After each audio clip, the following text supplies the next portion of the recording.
Altså jeg kan huske for mange år siden, så det kan gå en helt mærkelig vej. Altså for mange år siden, der malte jeg en fladfisk, og den kom til at ligne Henning Christoffersen, hvis du husker ham. Og det var sgu egentlig mærkeligt. Og så kom jeg pludselig i tvivl om, hvordan jeg skulle arbejde videre. Skal jeg arbejde videre med fladfisken, eller med Henning Christoffersen? Det bliver altså fisken, der vandt. For jeg tænkte, den er sgu mere langtidsholdbar. Ja. Og så et billede som det der, det får egentlig lov sådan at vokse frem af sig selv. Og så på et tidspunkt, der tager billedet så ligesom, der tager billedet penslen fra mig og begynder selv at bestemme. På et eller andet tidspunkt, så er det som om, at det beslutter sig for, at det vil se ud på en bestemt måde, når det bliver voksen og stort og færdigt. Det er det, der styrer slagets gang, og det er en stor tilfredsstillelse, og måske hele grunden til, at man maler billeder, det er at få den oplevelse der af, at pludselig så er man egentlig bare ham, der udfører gerningen. Jeg er egentlig bare ham, der holder penslen. Ja.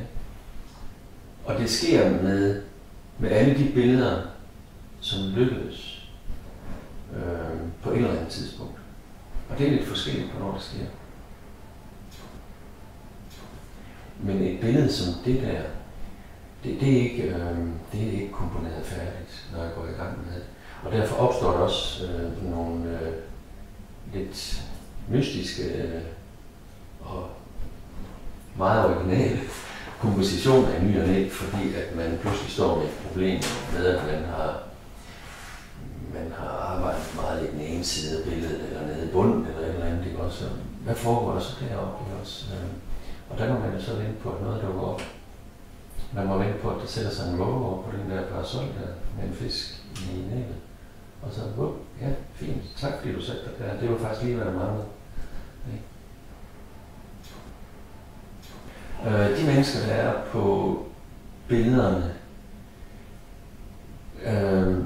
kommer samtidig til mere eller mindre tilsigtet at minde mig om nogle personer, som jeg kender rigtigt. Det gør det. Men ikke altid.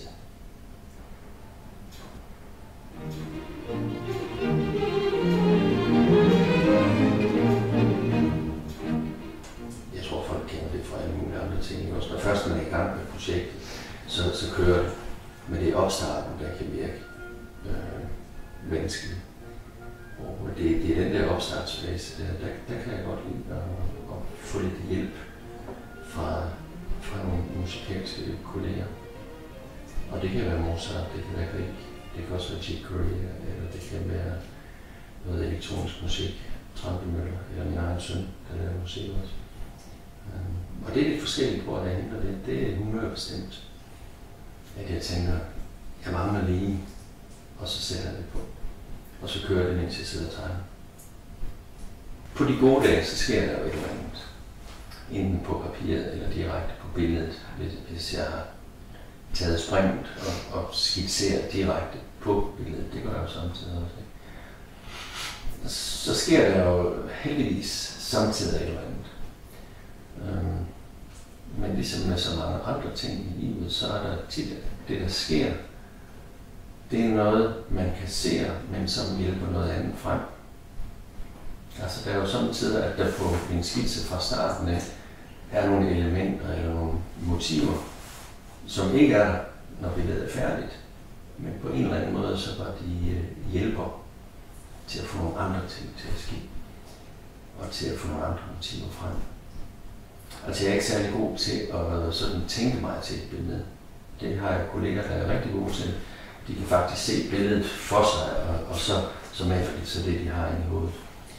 Jeg har sgu ikke rigtig noget inde i hovedet, når jeg starter. Altså, det er i hvert fald ikke meget. Så jeg skal arbejde det frem.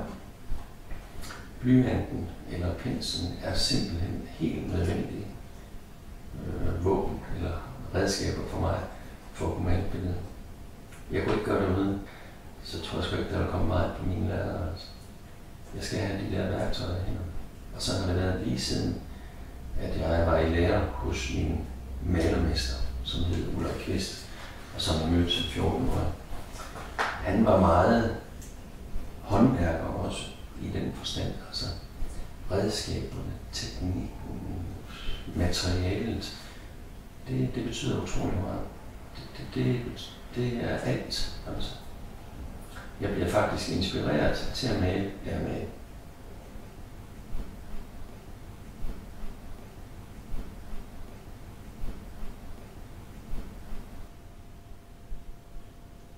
Det kan ikke undgås, at når jeg nu sidder og maler de her, de her detaljer på billedet, på den del af billedet, som er færdigkomponeret, så ryger blikket jo lige ned på det tomme sted, det der ufærdige dernede i bunden. Og så jeg må tilstå, at indtil nu har ikke afstedkommet, at jeg har fundet ud af, hvad det egentlig skal være dernede. Men jeg vurderer også lige om min oprindelige idé med at have en person, der ligesom kigger op, om det måske er det, der skal være dernede. Jeg ved det ikke rigtigt. Fordi jeg ved ikke rigtigt, hvem det er, der står dernede. Det er nok det, jeg lurer på. Det er derfor, jeg ikke har gjort det endnu, tror jeg. Jeg ved ikke rigtigt, hvem er det, og hvorfor står han eller hun dernede. Men der er den der rundkørsel, eller antydning af en rundkørsel i hvert fald. Og det er fordi meget af det, vi retter rundt og laver, det er sådan for det første, så er det de samme ting, vi gør rigtig mange dage. Og det er som om, at vi i de ting, vi gør, der leder vi efter sådan den der afkørsel, ikke også et eller andet sted hen, hvor det giver endnu mere mening. Så der er en rundkørsel dernede. Spørgsmålet er så, hvad der skal være i midten af den rundkørsel der. Samtidig har jeg haft et lille træ, der gror. Samtidig har jeg også lidt nogle hønsløb med, fordi jeg kan godt lide høns. De er så umiddelbare. Altså de er sgu meget spontane.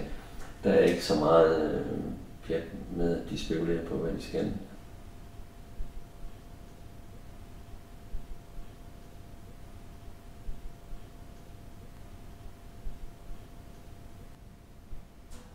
Jeg ved ikke, om det er noget, der ligger specielt til mænd. Måske det der med, at vi kan godt lide at gøre ting, frem for at sige ting. Hvis det er noget, der ligger til mænd, så er jeg nok meget typisk en mænd.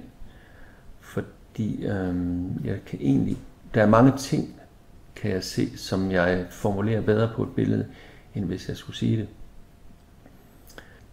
Jeg kan bare rigtig godt lide at have et håndværk. Jeg kan simpelthen godt lide at have fornemmelsen af, at jeg mestrer et håndværk. Jeg ville føle mig handicappet, hvis ikke der var noget, jeg synes, jeg kunne gøre, men hvis jeg kun kunne sidde og tale, for eksempel, ikke også, coache eller noget andet, hvor man kun bruger talen. Ikke? Jeg har det rigtig fint med at kunne bruge en pensel og noget maling og vide, hvordan man gør.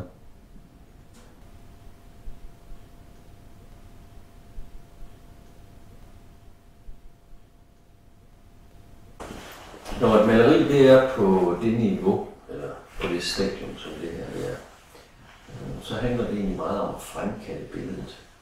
Sådan lidt ligesom når det var et fotografi i gamle dage, så skulle det også fremkaldes. Det er lidt det samme, der skal gøres her. Der er rigtig mange lag på mine billeder, og de første lag, som jeg påfører, det er ofte nogle mørke farver. Og så gør det ligesom lysere og lysere, gradvist. Og det er jo så en balancegang, fordi der skal man jo ikke dække alt det, som har været forud, men man tilfører nogle lysere farver og fremkalder på den måde. Og får kontrasten i billedet frem, får farverne til at virke. Og det er et stykke håndværksmæssigt malerarbejde, han har sagt, men noget som, det er måske det, jeg sætter allermest pris på, det er alle de der mange timer, hvor jeg sidder med et billede og lærer det indgående at kende, fordi hver eneste kvadratcentimeter, der har jeg jo været forbi 3-4-5 gange måske med pensel. Når jeg arbejder med det, som man kalder undermaling, Altså at man i stedet for bare at have en hvid baggrund, så lægger nogle farver på som baggrund. Så er det fordi, at jeg kan godt lide den effekt. Jeg kan godt lide det, den teknik, som ligger i det, og det udtryk, som det får. Der er mange, der får lyst til at røre ved mine malerier, fordi de synes, man kan ikke sådan lige se, hvordan er det egentlig lavet det der. Og det har jeg fint med. Altså at prøve at udvikle min egen teknik, min egen overflade på billedet, sådan set. Det har taget nogle år, og jeg holder stadig ved. Altså, og ligesom det er mit billede, det ser ud på den måde.